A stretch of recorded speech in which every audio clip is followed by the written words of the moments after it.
Alright, the motor mount is completed, well, for the most part. It sits down right where I want it to.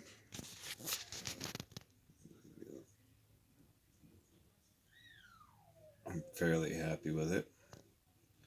That motor mount was made from a piece of heat sink. It's very close to the same thickness as the original motor mount, which is this guy right here. So to get that, all I did was turn this up on edge and trace it this way, because we're setting the motor, or at least I am, setting the motor on top, which is going to allow me, I was thinking about going 4S, but I didn't want to spend the money on a motor that was 4S rated.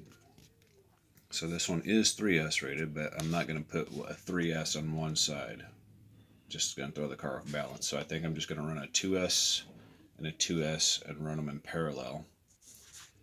Or I could just run one 2S and then put some weight on that side to offset it. But man, imagine being able to adjust your pinion gear mesh and whatnot very easily. And what's holding me back right now, I'm pretty much waiting on the body, is I think I'd like to mount my steering servo up front. If I do that, then I have to switch this arm to that side, that one to this side, and that will allow me clear and easy access to the differential covers. That way I can put lubricant in very easy without having to take the whole vehicle apart, which to me makes a lot of logical sense. So there's an update. Now it's hurry up and wait again. Now these little guys here, I could make a dust cover if I didn't mention that a minute ago. That's what I'm thinking about. There's scraps from the motor mount down there that I made. I didn't sink the screws all the way because I don't want to strip out the plastic. I want some good thread to bind into if I need to. So there's that. One more thing on this one. Because of what I did, I don't know how noticeable that is, but there's actually a notch in the center of the motor plate to clear the drive shaft. That's how tight the tolerance is.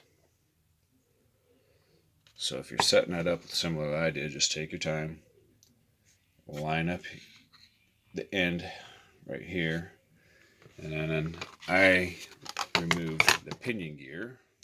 That way you can see the shaft and make sure it's in alignment with this one. Then I drilled just one little hole, set a screw, move the motor one direction or the other until it lines back up with the shaft, drill the other hole, sink the screw, tweak it again if you need to, move it just a fuzz, then tighten the screws down securely. Then I drilled the rest of the holes. And as you can see, the screws are not put in there all the way. And that's for a reason, because I want some good threads if I need them. So now it's a hurry up and wait for the body so I can make a final determination on what I want to do for the steering.